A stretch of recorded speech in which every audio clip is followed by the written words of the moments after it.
का धन्यवाद हो फिर से आज शाम के समय में प्रभु ने फिर से मौका दिया कि हम मिले, हम इकट्ठे हुए, इसके लिए प्रभु का बहुत धन्यवाद। हालेलुया। जो विषय हम सीख रहे हैं, जिन बातों को सीख रहे हैं, वो समझ आ रही है हमारे कि नहीं आ रही? आ रही है ना? गुड। चलिए आइए अफिसियों 4 की 2 आयत।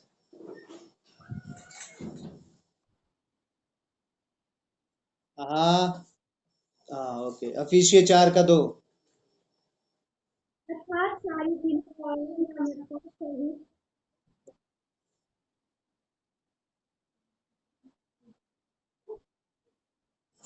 हाँ देखिए, जिस बुलाहट, है ना, कल सीख रहे थे ना,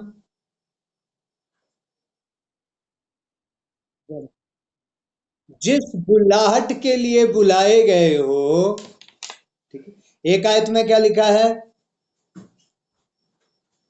जिस बुलाहट के लिए बुलाए गए हो उसमें क्या करो? उसके योग्य चाल चलो। जिस बुलाहट के लिए बुलाए गए हो उसके योग्य क्या करो? चाल चलो। बेटे इधर आओ अमन, भैया ठीक है। और वो बुलाहट क्या है? सुनो, जैसे ही हम मसीह में आए ना, हमारा सबसे पहला काम क्या है? बड़े बड़े काम करना है, हाँ? हाँ? सबसे पहली बुलाहट हमारी क्या है? अर्थात सारी दीनता और नम्रता सहित और धीरज धरकर प्रेम से एक दूसरे की सह लो। सहते ही तो नहीं है, क्या नहीं करते? सहते नहीं। एक आयत हमने और पढ़ी थी कल, कलूसियों। आइए मेरे साथ पढ़िए, कलूसियों 3 का 12। इसलिए परमेश्वर के चुने हुओं की नाई जो पवित्र और प्रिय है, बड़ी करुणा और भलाई और दीनता और नम्रता और सहनशीलता धारण करो। परमेश्वर के चुने हुओं की नाई, समझ आ रहा है? हालेलुया। कैसे? परमेश्वर के चुने हुओं की नाई क्या धारण कर लो? हाँ? क्या लिखा है यहाँ? पढ़ो जरा। बड़ी करुणा हाँ, पवित्र चुने हुओं की नाई जो कि पवित्र और प्रिय है, बड़ी करुणा और भलाई और भलाई और दीनता और दीनता और और नम्रता और और सहनशीलता सहनशीलता धारण करो। क्या क्या धारण करना है? हाँ? करुणामय होना है। और कैसे होना है? और कैसे होना है? और भलाई और दीन और सहनशीलता धारण करो। हालेलुया। सहनशीलता धारण करो। पास्टर जी जैनसी की प्लीज से हालेलुया। सो आप लोग, आपका हम इंतजार काफी देर से कर रहे हैं। सो ठीक है, मैं बोलता हूँ। कुछ बोलेंगे? मैं करने ओके, ठीक है, समझ आ रहा है? हालेलुया। क्या लिखा है यहाँ? इसीलिए चुने हुओं की नाई क्या क्या क्या क्या क्या धारण करो? इसीलिए क्या करो? बड़ी करुणा और भलाई और दीनता और नम्रता और सहनशीलता धारण करो। सबसे पहली बुलाहट है ना। 4 का 2 में क्या लिखा? 1 और 2 में, जिस बुलाहट से तुम बुलाए गए उसके योग्य चाल भी चलो।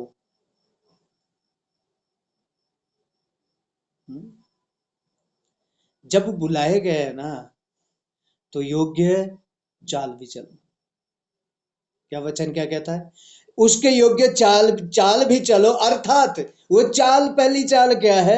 सारी दीनता, सारी नम्रता सहित और धीरज धरकर सह लो। हालेलुया। और कलुसियो 3:12 में क्या लिखा? इसीलिए परमेश्वर के चुने हुओं की नाई। अब जो परमेश्वर के चुने हुए हैं ना, उनके क्वालिटी क्या है? क्वालिटी समझते हैं ना सब लोग? क्वालिटी आज सब लोग क्यों जुड़े नहीं है? कुछ लोग जुड़े नहीं है। ओके, क्वालिटी क्या है? जो परमेश्वर के चुने हुए हैं उनकी क्वालिटी क्या है?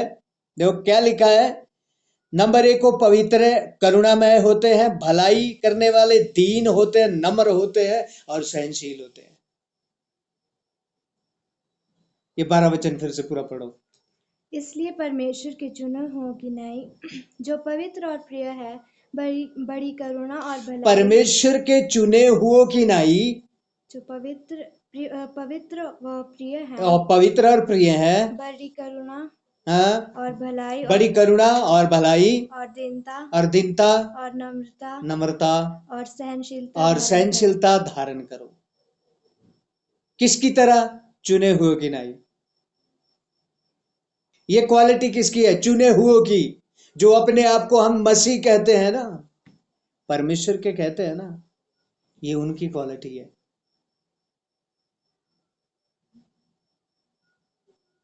हालेलुया। आगे पढ़ो और इसको 13 आयत। और यदि किसी को किसी पर दोष देने का कोई कारण हो तो एक दूसरे की सह लो। किसी को किसी के ऊपर दोष देने का कोई कारण हो तो क्या करो? गले से पकड़ो, 2-4 रखो पहले और सीधा करो उसको। हैं? आज ये सिद्धांत है ना? है? मैं पिछले दिनों में हम क्या सीख रहे? धीरज के बारे में। हम तो सत्य पे लड़ते हैं। काय पे लड़ते हैं? हम तो सत्य पे लड़ेंगे, सत्य में तो हम घूंसे भी मारेंगे।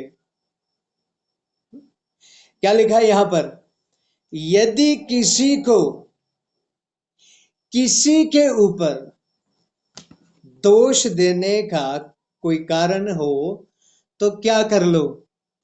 यहां से नहीं पढ़ना, क्या कर लो? क्या लिखा है वचन में? है? कोई बोलो।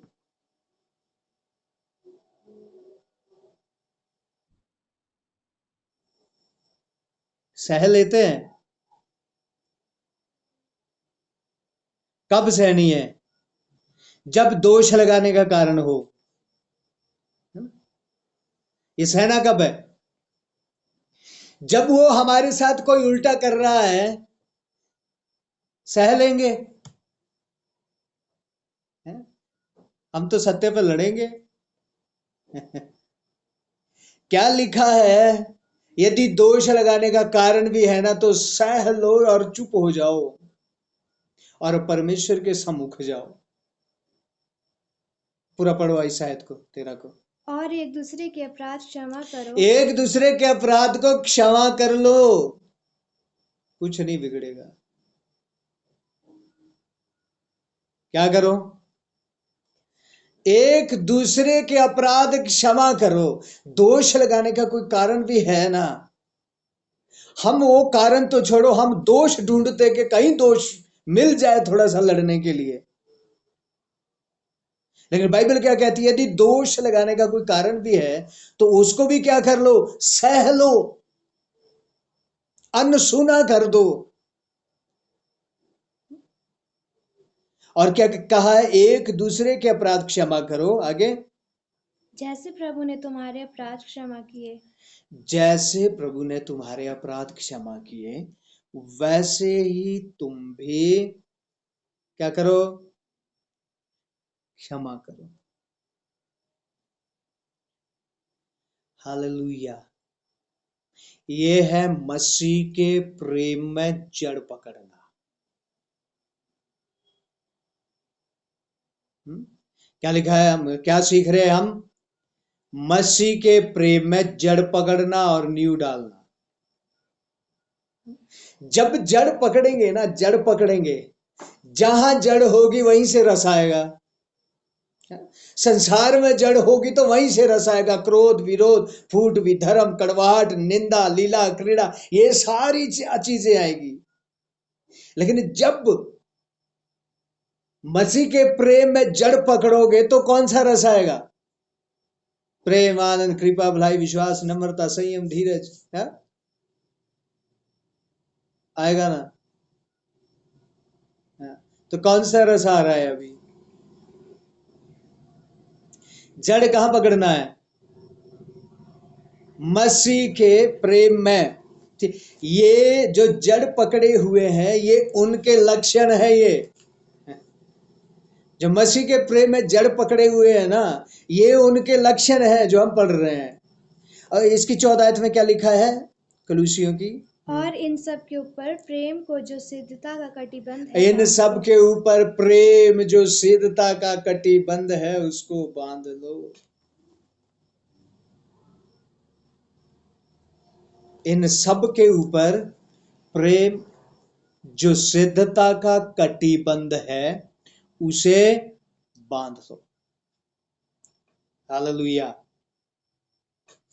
जब हम परमेश्वर के प्रेम में जड़ पकड़ते हैं ना, परमेश्वर के प्रेम को समझ जाते हैं, जब उसके प्यार का हमें पता चल जाता है ना, तो परमेश्वर की सामर्थ्य मैं फिर से एक बार दोबारा उसको पढ़ेंगे हम। इफिसियों 3:19। और मसीह के उस प्रेम को जान सको जो ज्ञान से परे है। मसीह के उस प्रेम को जान सको जो ज्ञान से परे है, कि तुम परमेश्वर की सारी भरपूरी तक परिपूर्ण, परमेश्वर की सारी भरपूरी तक भरपूर हो जाओ। और 18 में क्या लिखा है? अब जो ऐसा सामर्थी है कि हमारी विनती 3:18 में सब पवित्र लोगों के साथ भली भांति समझने की शक्ति पाओ कि उसकी चौड़ाई और लंबाई, उसकी चौड़ाई और उसकी लंबाई, उसकी ऊंचाई और उसकी गहराई कितनी है।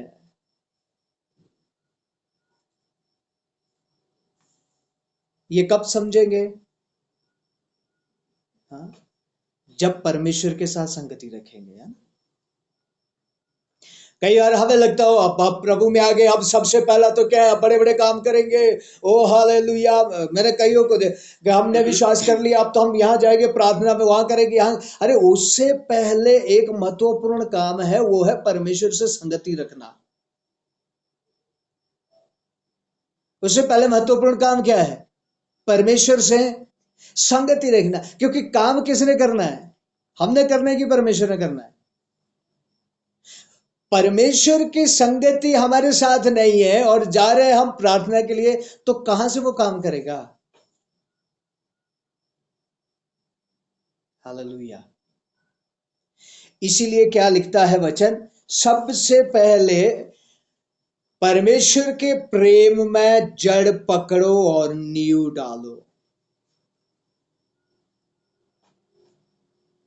जब हम जड़ पकड़ लेते हैं, नींव डाल लेते हैं, तो क्या लिखा है यहां पर? उसके जैसे उसने बुलाया ना, उसके प्रेम में बने रहकर क्या करो? सारी दीनता, सारी नम्रता सहित धीरज धरकर प्रेम से एक दूसरे की सेवा करो।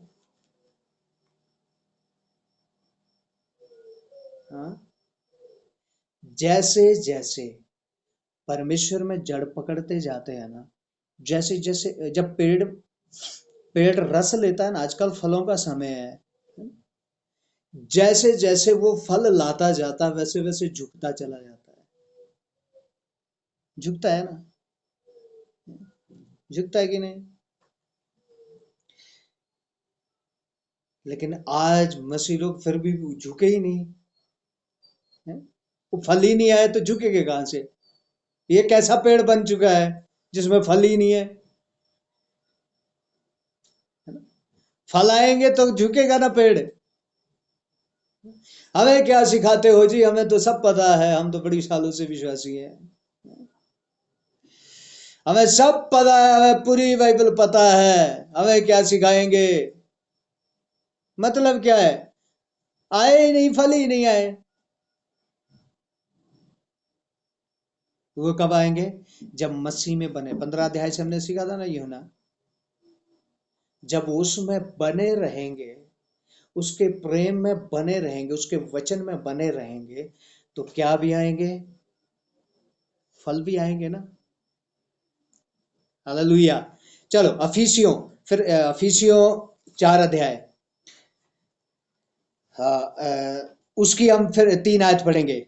और मेल के बंध में आत्मा की एकता रखने का यत्न करो। क्या क्या यत्न करो?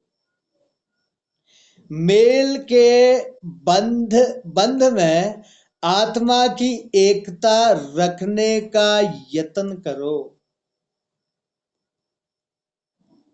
सब जो मसीह के कहलाते हैं, सबको अब क्या रखने का यत्न कर रहा है? एकता रखने का।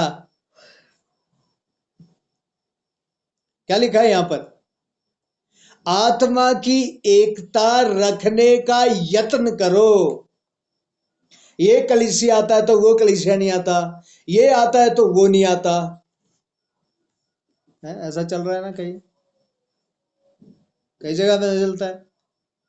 आज वो कलीसिया आ रहा है तो जी हम तो नहीं आएंगे, अगली बार वो कलीसिया है तो दूसरा बोलता है जी हम तो नहीं आएंगे।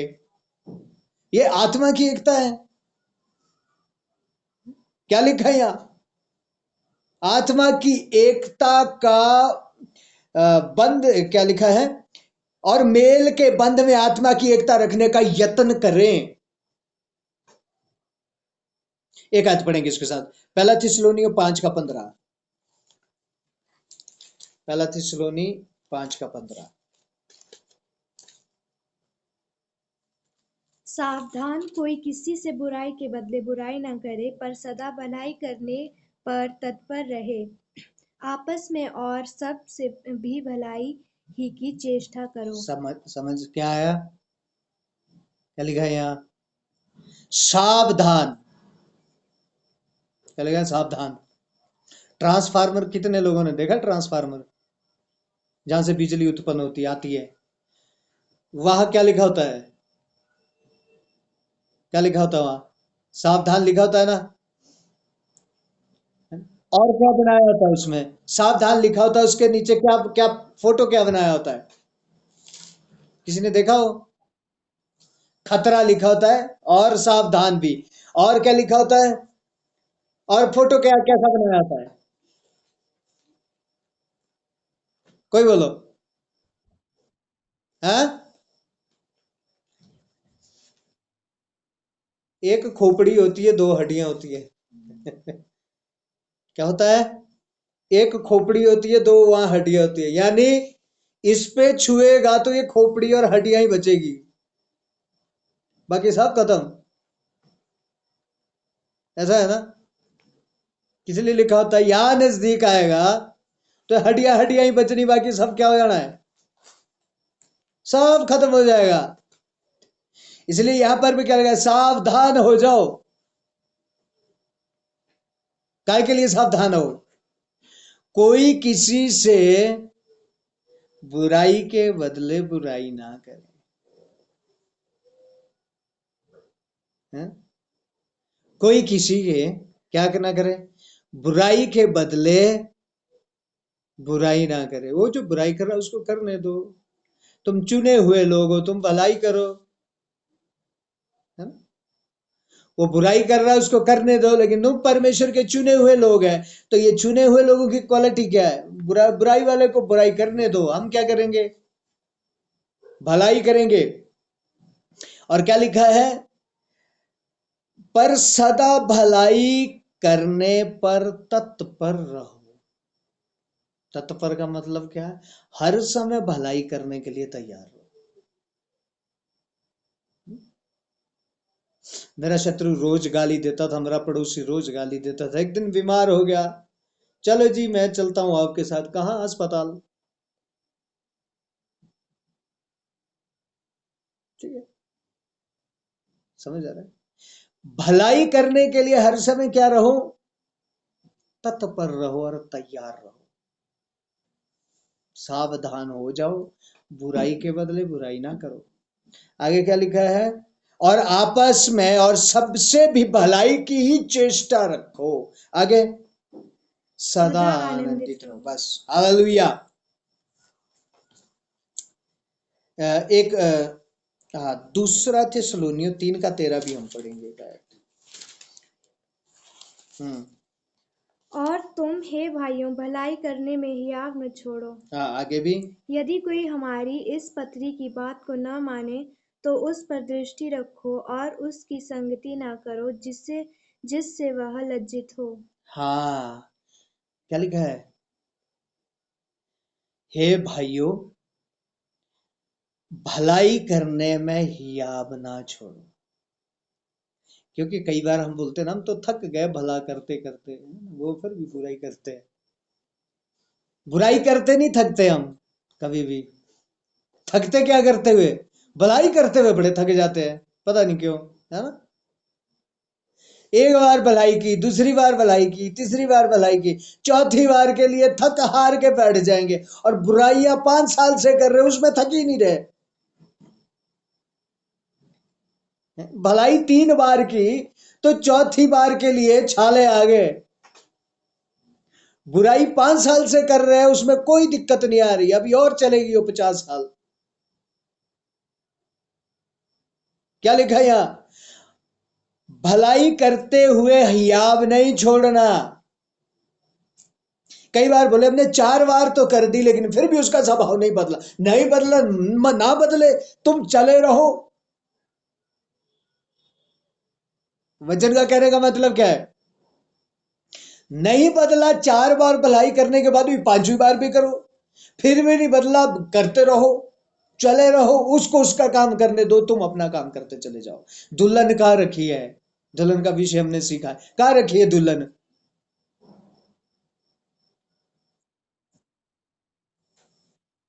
टेढ़े और हठीले लोगों के बीच में। क्या कहता है वचन? दुल्हन कहाँ रखी है? टेढ़े और हठीले लोगों के। अरे दुल्हन को तो भाई सीधे लोगों के बीच में रखना चाहिए था। रखना चाहिए था कि नहीं? रखना चाहिए था ना सीधे लोगों के बीच में। लेकिन दुल्हन को सीधों के बीच में नहीं रखा। किसके बीच में रखा? टेढ़े और हठीले लोगों के बीच में, ताकि वो दुल्हन सीधी हो जाए। हालेलुया। दुल्हन सीधी है या नहीं है, वो पता कहां से चलेगा? जब टेढ़े और हठीले लोगों के बीच में रहेगी। कि ये भी टेढ़ी मेढ़ी होती है कि सीधी रहती है? हालेलुया। इसलिए यहां क्या लिखा है? भलाई करने में हियाव ना छोड़ो, बल्कि करते चले जाओ। उसकी चर्चा भी मत करो फिर। मैंने तो पता 4 बार इसके साथ भलाई की, ये फिर भी नहीं सुधरा, है ना। हमारे को बड़ी चर्चा करने की लगी रहती है ना जब हम अच्छा काम करते हैं। बुरा तो छुपाते हैं अपना, अच्छा करने की क्या करते हैं? मैंने तो इतनी बार इसको माफ किया, कोई और होता तो पता नहीं क्या करता, है ना। क्या करते हैं? चर्चाएं। तो अपना फल पा लिया, परमेश्वर से हम उम्मीद ना रखें। हालेलुया। इसकी इफिसियों 4 की 4 आयत पढ़े। एक ही देह है और हाँ, एक ही आत्मा, हाँ, जैसे तुम्हें जो बुलाए गए थे अपने बुलाए जाने से एक ही आशा है। आगे। एक ही प्रभु है, एक ही विश्वास, एक ही बपतिस्मा। ओके, बस ये यहां से हम एक और अलग विषय, देह का विषय सीखेंगे। परमेश्वर की देह, ठीक है। इसीलिए यहां तक जो हमने सीखा, ये मेल रखने का यत्न रखे। क्या करें? यदि हम परमेश्वर के प्रेम में जड़ पकड़े हैं ना, तो हर समय यहां क्या लिखे? सहनशील रहे, दीन रहे, नम्र रहे, और कुछ भी दोष लगाने वाली बात है सह लो, कोई बात नहीं है। प्रभु देख रहा है ना, प्रभु जानता है ना सब कुछ, है? पलटा लेने वाला वो है ना, हम क्यों पलटा ले? क्योंकि हमारा चलाने वाला, हमारे को जानने वाला, मनों को जांचने वाला वो परमेश्वर है ना। कहीं भी रहो, लोगों के सामने चाहे जैसे मर्जी अपने आप को पवित्र बना लो, लेकिन वो नहीं देखता। वो तो ये देखेगा, मन को जांचने वाला परमेश्वर। हालेलुया। इसलिए प्रभु के लोगों, यदि हम परमेश्वर के प्रेम में जड़ पकड़े हैं ना, उसने हमें बुलाया है ना, तो सबसे पहले जब उसने बुलाया है तो सबसे पहले वह क्या चाहता है, हम दीन बने, नम्र बने, सहनशील बने, कृपालु बने, दयालु बने। चले बड़े बड़े कार्य करने के लिए अभी अंदर क्या है, अंदर क्या क्या है, क्रोध, विरोध, फूट, धर्म, रोष, लीला, क्रीड़ा, ये सारी बातें भरी है, कड़वाहट। परमेश्वर सबसे पहले ये निकालना चाहता है, तभी तो उसकी संगति करेंगे हम, क्योंकि वो पवित्र है। अवश्य है कि उसके पीछे चलने वाले भी पवित्र हैं। हालेलुया। सो प्रभु का धन्यवाद हो, प्रभु इस वचन से आपको